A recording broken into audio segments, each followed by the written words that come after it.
The dust clung to Eli Barrett's boots like guilt to a sinner, dry and relentless. He stood barefoot on the creaking wooden platform in the center of Dustcreek's main square, wrists bound in coarse hemp, while the midday sun beat down like judgment. His shirt, once white, was stained with sweat and shame. At just 19, he was about to be sold to settle a dead man's debt. The town had gathered some out of curiosity, others for the sick thrill of watching a boy's future bartered like a bushel of wheat. Children perched on wagons, old-timers leaned against storefronts, and every face in the crowd was someone Eli had known once, before his father's name became a curse. "Folks," barked the auctioneer, wiping sweat from his bald head, "we got ourselves a strong back and a quiet mouth, barely grown, but he ain't soft.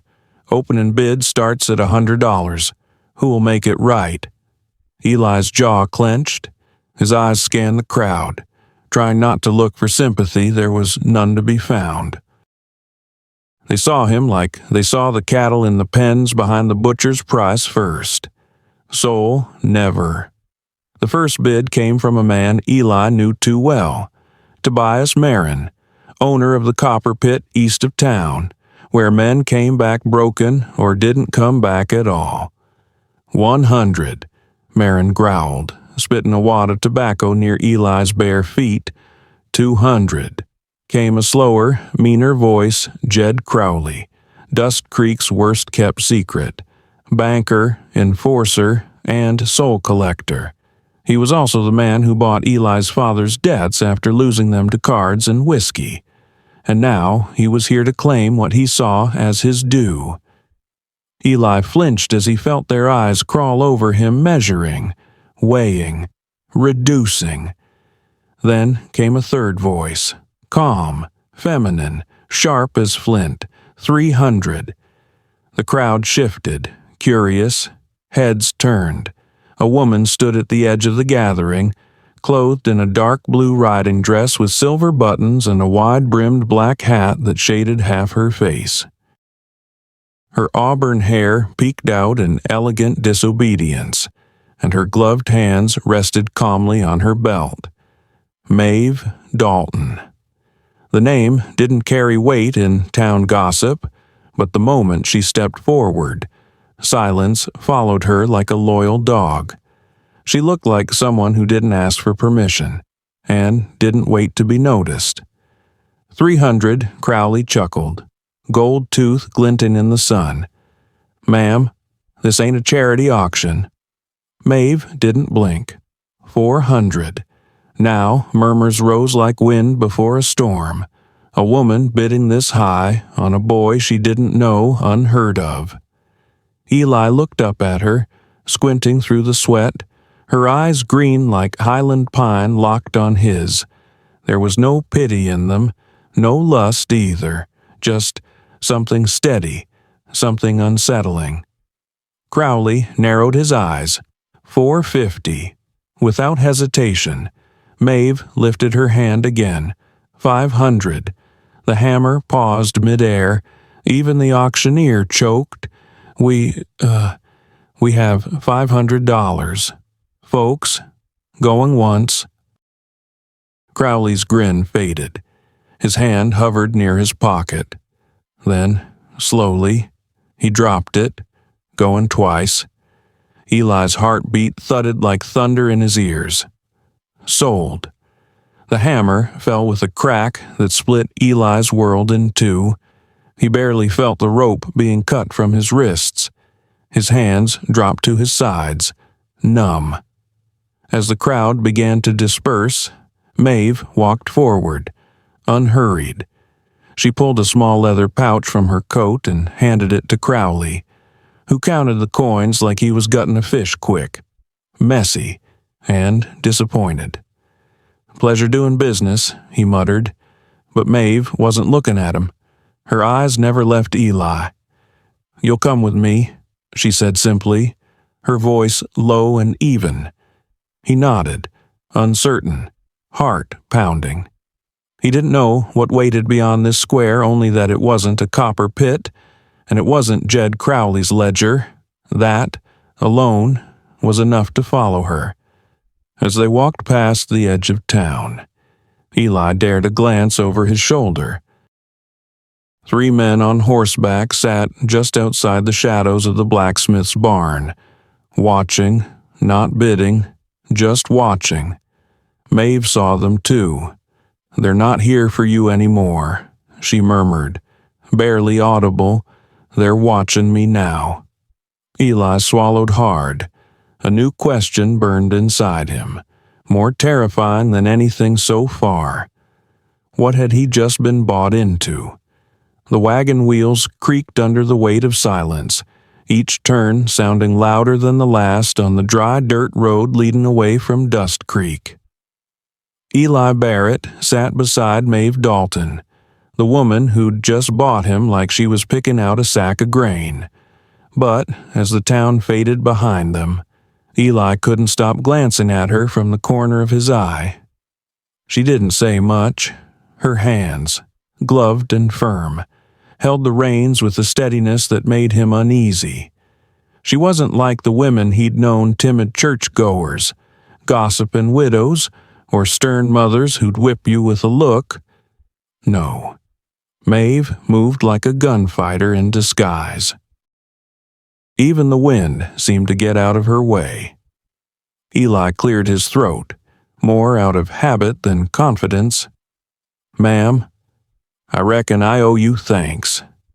She didn't look at him. "Don't thank me yet." That shut him up.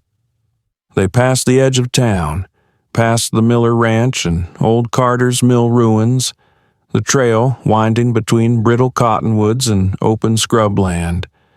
The kind of country where danger didn't need to knock it, just rode beside you until it felt like drawing iron. Eli tried again. "You don't even know me." "I know enough," she replied, still watching the trail. "You can read. You're not stupid. And you didn't cry when that hammer fell." He didn't know what to say to that. He hadn't cried because he was too stunned, too hollowed out.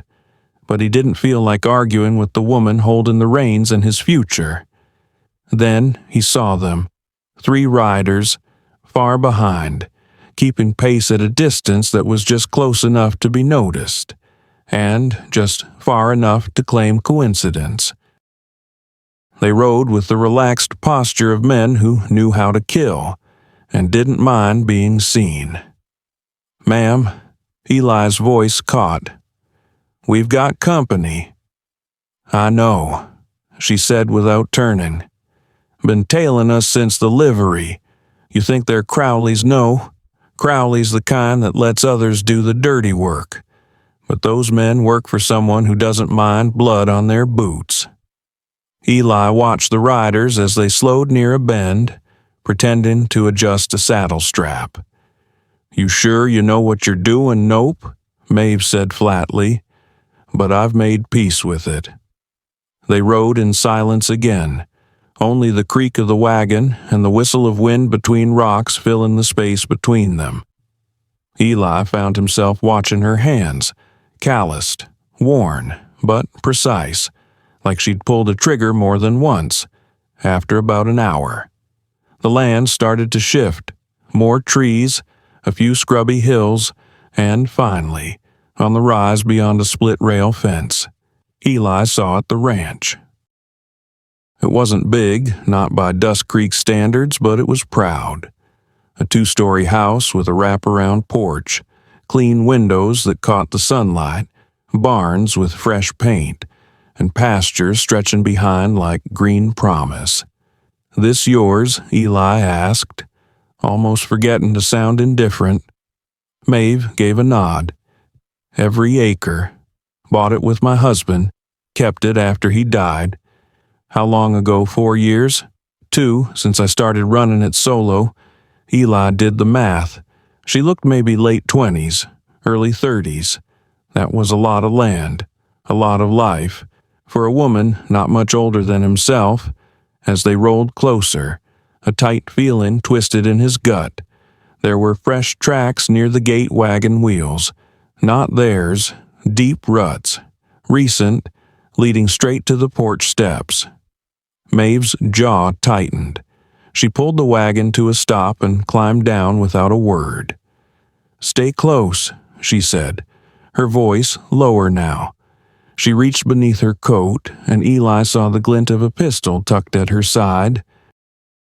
"You always carry that?" he asked. She gave him a look that could cut glass. "You don't."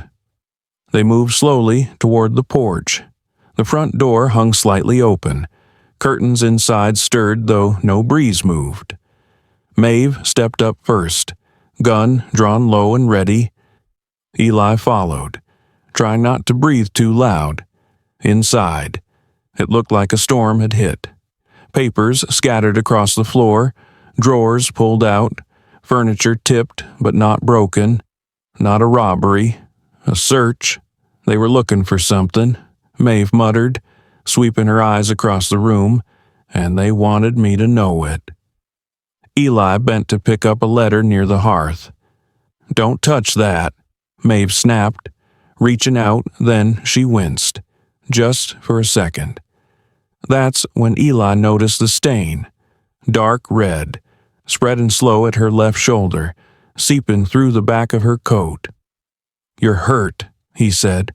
"It's nothing. Don't look like nothing. Just a scratch," she said. "Too fast. You didn't get that at the auction." He pressed. Maeve exhaled hard. "No, I got it behind the general store. One of them came at me with a knife, asked where I kept my land papers, and you didn't go to the dock." She scoffed. "Tell Doc Mervis I've got men after me, and by supper it'll be in every whiskey glass in town. Dustcreek ain't kind to women who don't fold easy." Eli looked at her, really looked. Behind the cold tone and hard eyes, he saw the weariness, the pain she tried to hide, the fear buried deep. "You're bleeding," he said softly, "and you're alone." Maeve looked at him like she might argue, but her shoulders slumped, just a little. "Not anymore," she said, and in that quiet moment, surrounded by the mess left behind by men who wanted her land and maybe her life, Eli Barrett realized something. This wasn't just the woman who bought him. This was the first person who might actually need him. Maeve sat stiffly on the edge of her desk, her left shoulder now bare as Eli cleaned the wound. The cut ran clean but deep, angry and fresh. The blood had slowed, but not stopped, and her teeth clenched tight every time the cloth met raw skin. Eli worked carefully, hands shaken more from the weight of the moment than the task itself. He'd never tended a wound before, never been this close to a woman, let alone one who could kill with a look and rode like a Comanche. "I told you it was just a scratch," she muttered. "You lied," he said, not unkindly. She didn't answer, just stared at the far wall, jaw clenched. The lamplight threw her face in the half-shadow, making the green of her eyes sharper, fiercer. "You fight like someone who's had to," Eli added, binding the bandage. "I have." There was silence for a beat. Then he asked, soft but firm, what did they want? Maeve. She hesitated, not because she didn't know what to say, but because she knew exactly what it would mean once she said it. "They want the land," she said finally, "same as they've wanted it for 2 years. But now they're not just asking." Eli leaned back, wiping his hands on a rag. "Silas Rourke." Her eyes flicked to his. Surprise, then something like respect. "You heard the name. Jed Crowley mentioned him once. Said Rourke owned everything from the river to the state line. Everything except this ranch," she said, "and it drives him mad." Eli sat down across from her. the air between them suddenly heavier. Why this place, he asked. There's land all over, because this land splits his holdings. He's trying to run cattle from Montana down into Arizona, through the desert trails. My ranch is the missing piece. If he gets it, he controls the whole corridor, and you won't sell. I won't. Eli studied her. The pain etched in her face wasn't just from the cut. It was older, deeper. What happened to your husband? He asked gently. Maeve looked down. Her hands, always steady, now trembled slightly as they rested in her lap. Samuel died 3 winters ago. Broke his neck in a riding accident. Horse spooked crossing the river ice. I was there. Her voice broke for the first time. Just a crack. She cleared her throat quickly, as if ashamed of it. He was a good man. She continued. Built this ranch from nothing. We had plans, big ones, family. We tried. She stopped again, eyes distant. Eli didn't push. The silence that followed felt sacred, like church bells echoing in snowfall. We lost 3 children, she said finally. Before they were ever born, I buried them under the oak near the barn. Samuel. He never fully came back after the last one. Eli swallowed hard. His heart ached in places he didn't know existed. He'd seen loss, but this was different.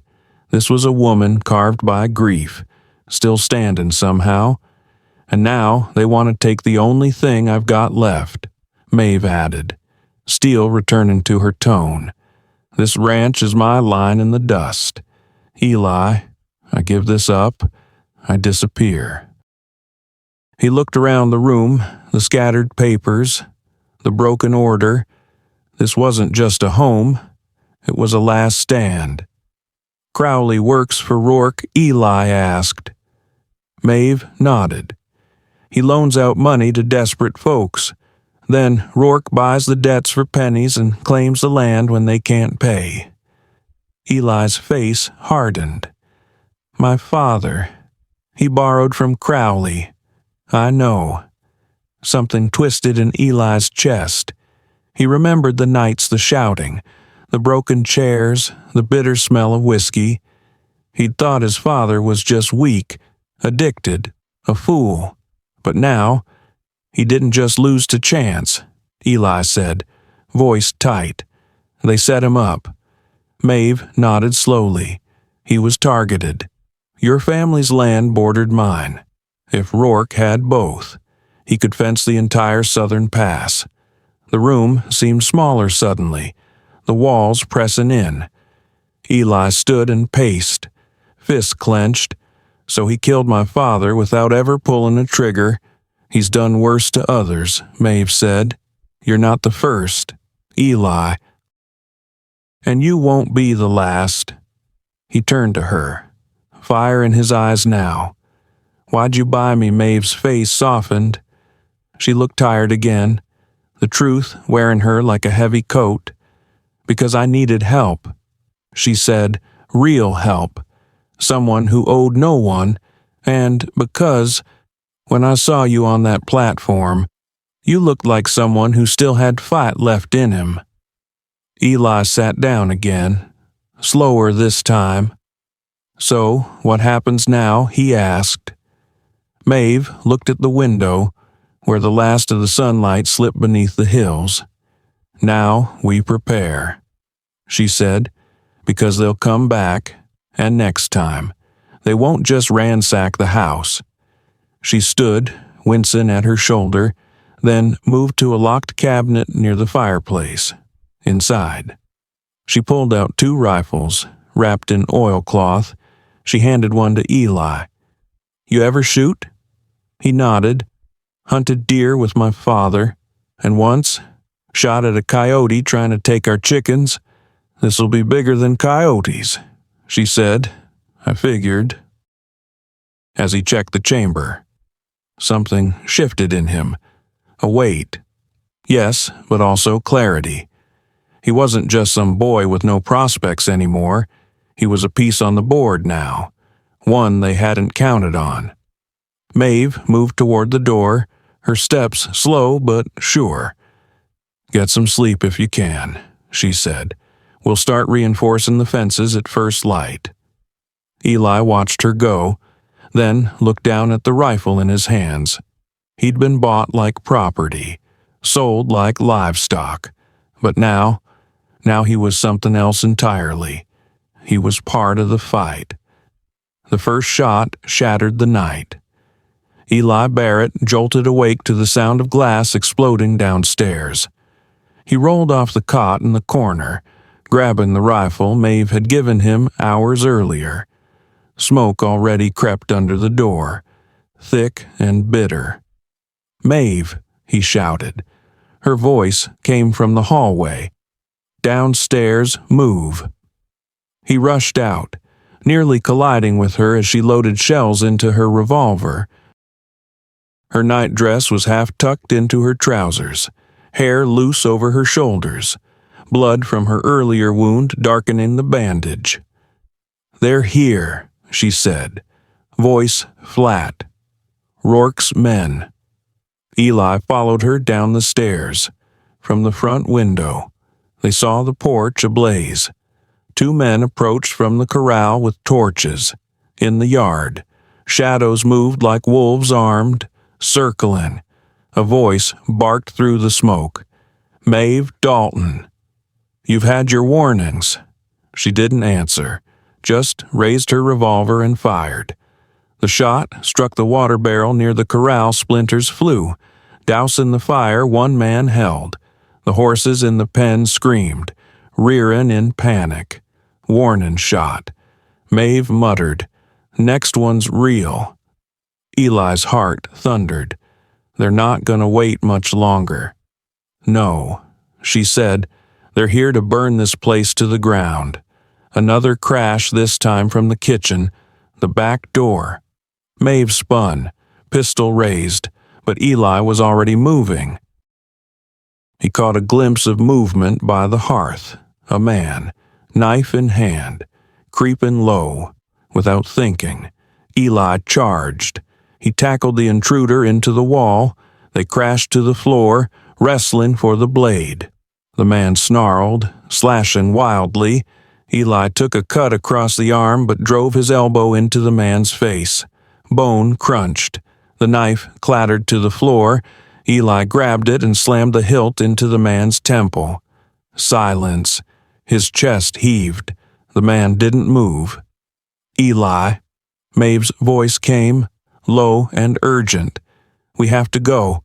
Now." He turned, blood on his forearm, eyes wide. She wasn't looking at the downed man. She was staring at the flames creeping through the hallway. "Fire's got the parlor," she said, "and if it hits the back wall, the whole place'll go." They ran to the kitchen, grabbing what they could extra bullets, a saddlebag with jerky and water. Eli turned to her. "Where are the horses?" She froze. Her face went pale. "The barn," she whispered. "They wouldn't." But she didn't finish. Through the back window, they saw the red glow too big for torches. The barn was on fire. Eli grabbed her hand. First time he'd done it. "We need a way out." Maeve nodded, jaw clenched. "There's a tunnel. Samuel built it years ago. Leads from the root cellar, out to the creek, about a 1/4 mile. Another shout echoed from the yard. "You've got 60 seconds. Maeve." "Then we start shooting." "Come on," she hissed, dragging him toward the pantry. Smoke thickened as they stumbled down the wooden steps of the root cellar. Shelves of pickled beans and preserves lined the stone walls. Maeve shoved aside sacks of grain, revealing a wooden door, half covered in dust. She yanked it open. Cold air rushed out. "Stay low," she said. "Don't speak unless I say. Tunnel's tight and dark, but it'll get us clear." Eli nodded, adrenaline pulsing like fire. He ducked in behind her, crawling through the narrow passage. Dirt scraped his elbows, and the scent of earth closed in like a tomb. Above them, the sound of burning wood cracked and groaned. Behind them, bootsteps echoed through the house. The tunnel twisted left, then down. For minutes that felt like hours. They moved in silence, breathing hard, muscles shaking. Then they saw it pale moonlight, flickering through tall grass at the end of the tunnel. Maeve pushed the hatch open. They emerged beside the creek, hidden by reeds and a low ridge. Behind them, their home burned like a second sun. Maeve dropped to her knees in the grass, panting. Eli crouched beside her, watching the fire consume everything. "They planned this," she said. Her voice cracked, rage and grief mixing raw in her throat. "They never wanted to scare me, just destroy me." Eli said nothing. He placed a hand on her shoulder, careful of the wound. She didn't shrug it off. "I should have run when Samuel died," she whispered. "But this land, it was the last thing we built together." He looked at her. "Then you were right to stay." She met his eyes, in the glow of the flames. Tears glistened but didn't fall. "We have to keep moving," he said, "to where Carson City. You've got the evidence, right?" She nodded slowly. "In the saddlebag, copies of the loan records, deeds, letters. Took me 2 years to gather." Eli checked his rifle. "Then we ride to the marshal. We burn Rourke down with truth." Maeve studied him. "You sure about this? They'll be hunting us."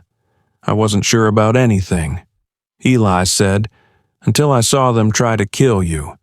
He hesitated. "You saved me from that auction. I'm saving you now." For a long moment, they just breathed together, silent, alive.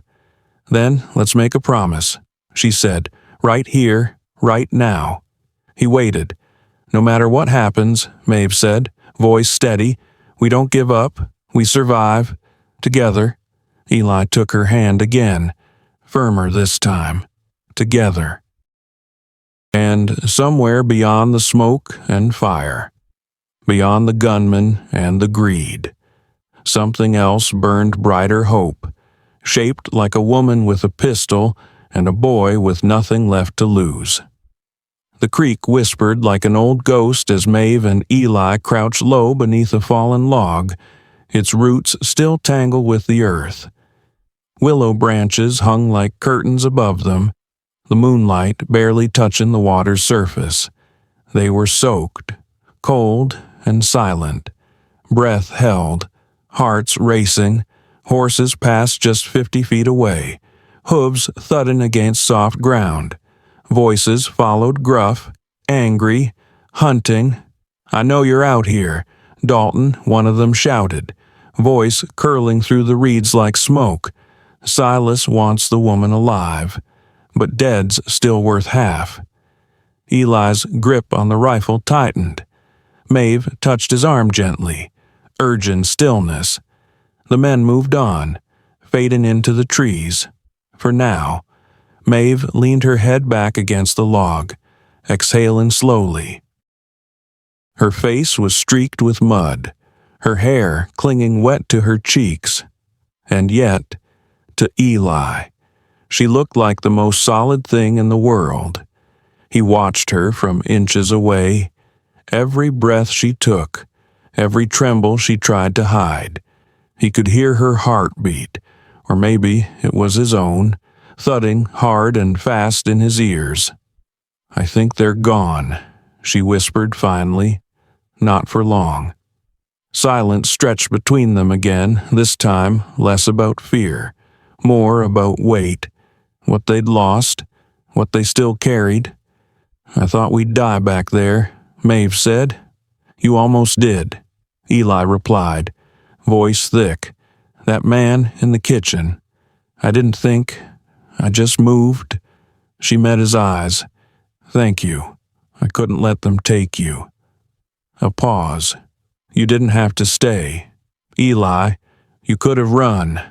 He looked down, then back at her. "I didn't want to run from you." Maeve blinked, caught off guard, for a woman who faced fire and gunmen without flinching. This made her chest ache. Eli swallowed, his voice low now. "Back at the ranch, when everything was burning, I realized something. You're the first person who's looked at me like I mattered. Not like a name on a debt, not like a burden. You matter," she said softly. He reached out slow, hesitant, and brushed a strand of hair from her cheek. She didn't stop him. I've never had someone to fight for," he continued, "but I'd die before I let them take you." She leaned in, eyes locked on his, then pressed her lips to his. It wasn't soft, it wasn't perfect, it was desperate, real, the kind of kiss that tasted like smoke and tears and everything they hadn't said until now, when they pulled apart. Maeve rested her forehead against his. "You're just a boy," she whispered. "Maybe," he said, "but I'm your boy now." She almost laughed, the sound caught between a sob and a smile. "I never meant to fall for someone I bought at auction," she murmured. "And I never meant to be worth more than $500, he replied, trying to lighten the moment. Then Maeve went still, her ears perked toward the forest. Eli heard it too. Horses again, closer this time, bootsteps crunching through leaves. They ducked lower under the log, barely breathing. A man's voice rang out. Too close. "Wanted posters went out already," he said, talking to someone unseen. $10 for the woman, $5 for the kid. Alive preferred, but dead still paying. Eli's stomach twisted. "They put a price on you, on us," she corrected. Maeve's jaw tightened. She pulled her revolver closer. "Silas doesn't just want my land anymore. He wants me gone clean. Final." Eli stared at the stars peeking through the willow leaves. "We're not going to make it to Carson, are we?" "Yes, we will," she said firmly. "We have to. What if we don't?" She turned to him, voice steady. "Then we die fighting, and we die together." Eli reached out and gripped her hand. Mud, blood, and sweat stuck between their fingers, but neither of them let go. "I never thought I'd say this," he whispered, "but being sold might have saved me." Maeve looked at him, heart full, aching. "You saved me too. Eli, I was fading before you showed up. I was surviving, not living." Their hands tightened. Then hoofbeats again, closer. Maeve pushed him gently. "Back in the water. We use the current. Let it carry our scent down. We move while they search upriver." Eli nodded. They waded into the cold current, boots scraping smooth stones, rifles held above their heads. The moon lit their path now, pale and watchful, as the water pulled them forward. Maeve turned back to him. "Still with me?" she asked. "Always," Eli said. They disappeared downstream, two souls hunted, two hearts tethered, carried by water, driven by fire, bound by something no bounty could measure. The sun broke over the Sierra ridges like a blade of gold slicing through the fog. Eli Barrett and Maeve Dalton stood on the river's edge, soaked to the bone, shivering, but still standing. Carson City lay just beyond the foothills, a speck of law in a lawless land. They'd made it. Somehow. Maeve brushed a strand of hair from her face, her fingers trembling. Her shoulders still ached, ribs bruised from crawling under logs and sleeping on cold stone. But her eyes, Her eyes burned with something fierce. Hope, real and dangerous. "We're close," she said, voice hoarse.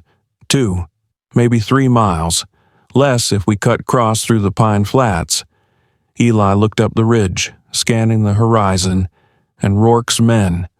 They'll keep scouring the river bend. We've got maybe half a day before they realize we didn't drown." Eli nodded. Then he dropped the saddlebag between them.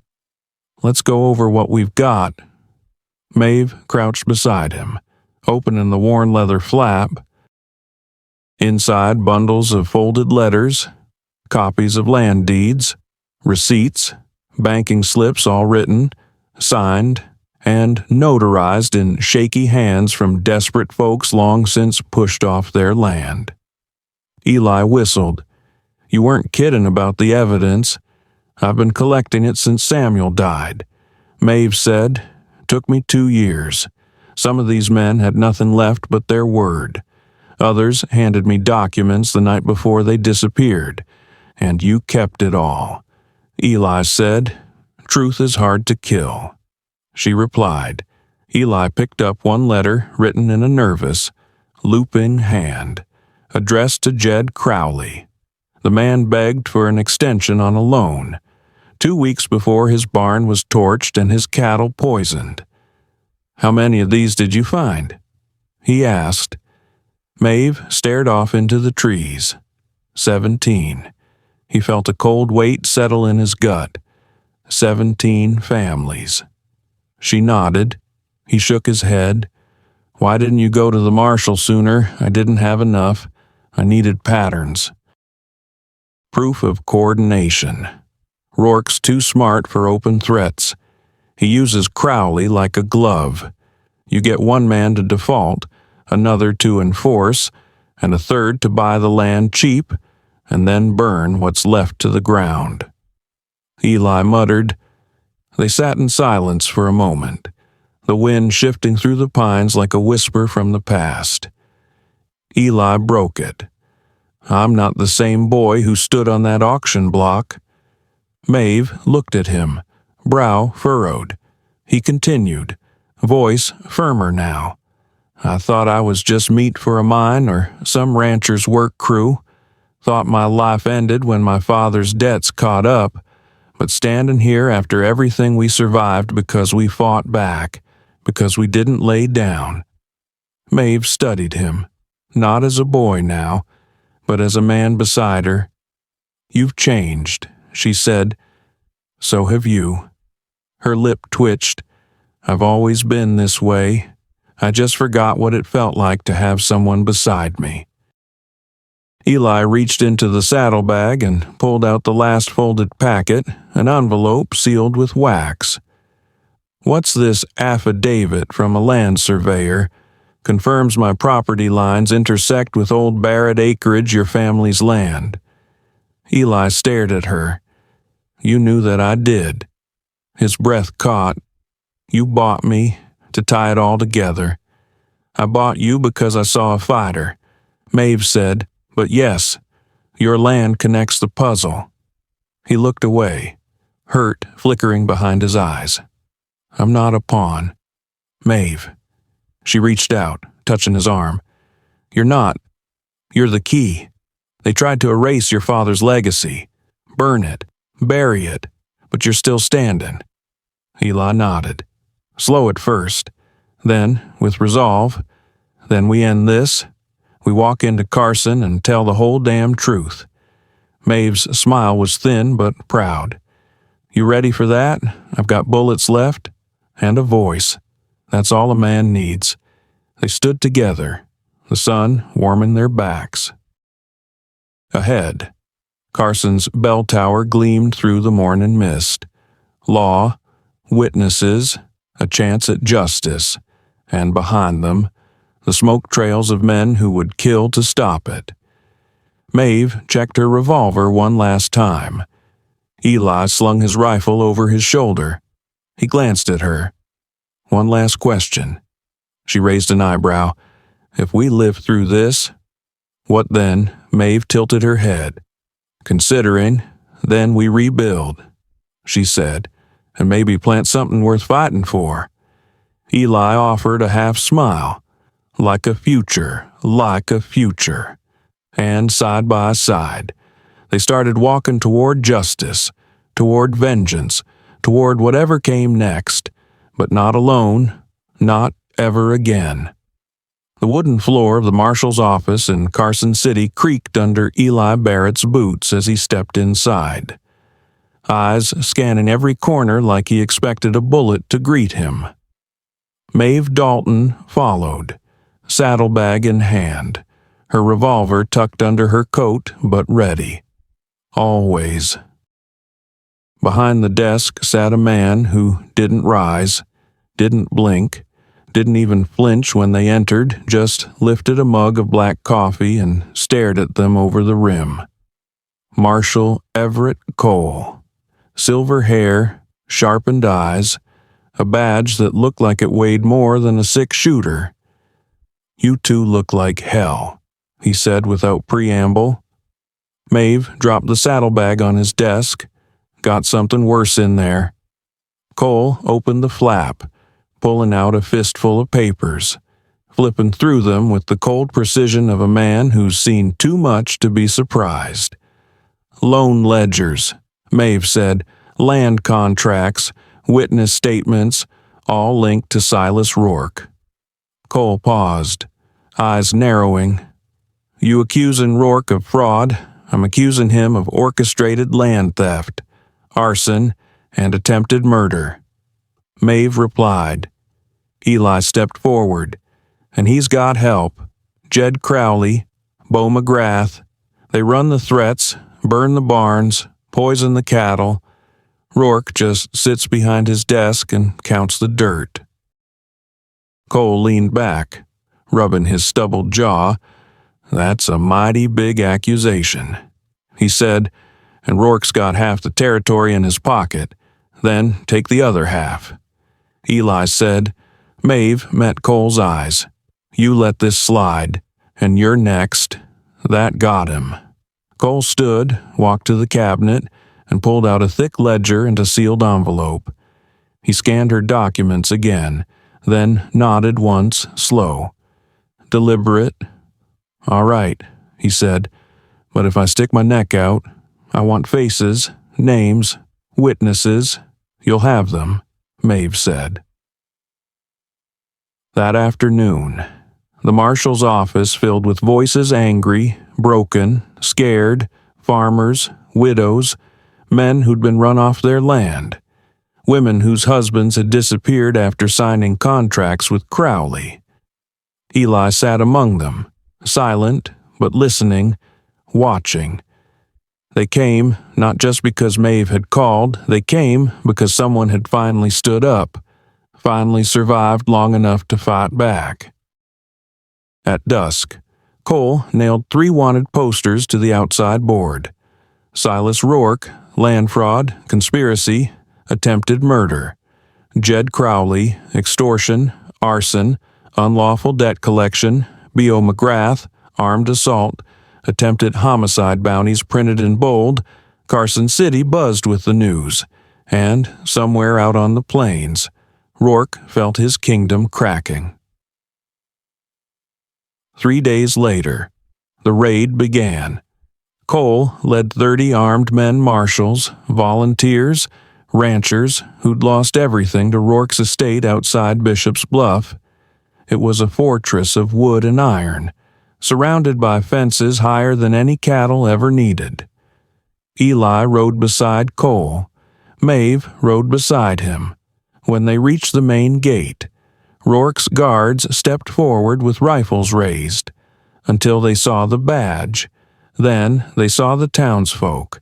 Then they saw the evidence. They dropped their guns. Inside, Silas Rourke stood at the top of his porch steps in a tailored vest, sipping bourbon like a banker on Sunday. Cole read the charges aloud. Silas didn't flinch. "Do you have any idea who I am?" he asked, calm as a preacher. "I do," Cole said. "You're under arrest." You think you can undo 15 years of business with a saddlebag and some farmhands, I think, Maeve said, stepping forward. That, for the first time in your life, someone's looking you in the eye and saying no. Rourke's expression cracked, just for a second, not fear, just disbelief, like he'd never thought it possible. They took him in cuffs. Crowley was caught 2 towns south, trying to sell land he didn't own. Beau McGrath surrendered after a short shootout, a bullet in his thigh and blood on his hands. In the following weeks, a wave swept through the territory. Properties were returned, deeds reversed. Victims paid back through assets seized from Rourke's empire. The lone house in Dustcreek burned down, not by arson, but by legal order.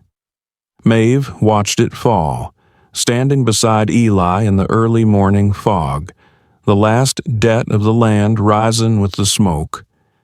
"You think it's really over?" he asked. She didn't answer right away. Then she said, "No, but we've started something." He looked at her. "You're not alone anymore," he said. She nodded, almost smiled. "Neither are you." 6 months later. The Dalton ranch breathed again. The main house stood tall, with fresh white paint and a new roof that gleamed like silver under the autumn sun. Fence posts stretched clean and proud along the ridge. The barn doors no longer groaned. The soil had turned dark and rich again. The land had come back to life. So had Eli Barrett.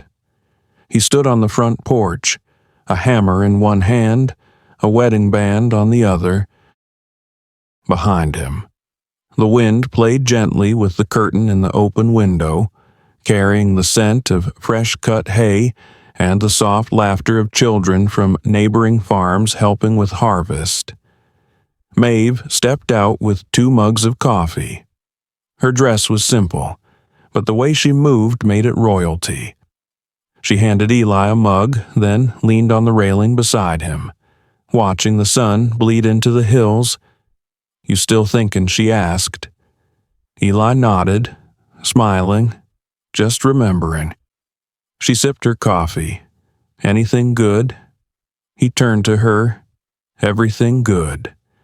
They stood in silence, listening to the wind, the creak of the porch boards, the faint distant whinny of a horse. "I ever tell you what I thought the moment that hammer fell?" he asked. She smiled. "That you were doomed, that I was lost," he said softly, "owned like a tool." He looked out at the pastures, gold in the dusk, and now, somehow, I own all this, with you. Maeve turned to him. "You earned it." He laughed. "I was bought for $500, and worth every penny," she said, bumping her shoulder against his. He looked at her, more serious now. "You saw something in me. I didn't see it myself until that night under the willows. I didn't buy you to save you. Eli, I bought you because I needed someone who still had fight left in him." He nodded. "Well, now you got a partner." They held hands, fingers intertwined. It was Eli who first spotted the letter in the mailbox that morning, a simple white envelope with no return address. Inside, a single piece of paper, an official deed from the marshal's office, signed and sealed, confirming full transfer of the Barrett homestead back to Eli Barrett. He stared at it for a long time, then passed it to Maeve without a word. She read it and said only, "It's home now." That evening, they walked out together to the edge of the field where the ashes of the old barn had once been scattered. There, beside the oak tree Samuel Dalton had planted 15 years ago, a small wooden marker now bore 3 names, Maeve's unborn children. Eli had carved it himself, by hand, without telling her when she saw it. Her breath caught He didn't speak, just took her hand. They stood in silence, a family made from fire, stitched together by loss and choice and love. A week later, they married on that same porch. The ceremony was small. The preacher wore dust on his boots. The neighbors brought peach pie instead of gifts. The sun set behind them as they exchanged vows simple, honest, full of all the words they'd fought too long to earn. When the preacher said, "You may kiss the bride," Maeve didn't wait. She pulled Eli in and kissed him like the war was over. And it was, later, after the guests had gone and the stars spilled across the sky like spilled sugar. Maeve and Eli sat on the porch again. "You afraid it won't last?" she asked quietly. He shook his head. "I'm afraid I'll forget what it cost." She leaned against his shoulder. "Good. Don't ever forget." "I won't," he said. She turned to him, a smirk playing on her lips. "Still feel like a man who was bought." He smiled. "No, I feel like a man who finally had the chance to choose." They watched the moon rise somewhere in the distance. A coyote called. Another voice followed, low and mournful. The sounds of a land still wild, still dangerous, but no longer empty. Eli squeezed her hand. "Think we'll ever have kids?" Maeve paused, then, softly, "I'd like that. You'd make a damn fine mother," he said, "and you'd make a damn fine father." He looked at her, eyes filled with quiet wonder. "You think they'll call this place ours one day?" She kissed his cheek. "They already will." As the night deepened, Eli sat back, one arm around the woman who'd saved his life by giving him one worth saving. 6 months ago, he was a boy sold to pay a debt that wasn't his. Now, he was a man who'd carved his own place in the dirt. Freedom, he realized, wasn't about riding alone into the sunset. It was about choosing who you ride beside. If this story stirred your heart, stick around. Partner, we've got more tales of grit, love, and justice riding your way. Hit that subscribe button and saddle up, because the next ride might just be wilder than the last. Don't miss it. The frontier's waiting.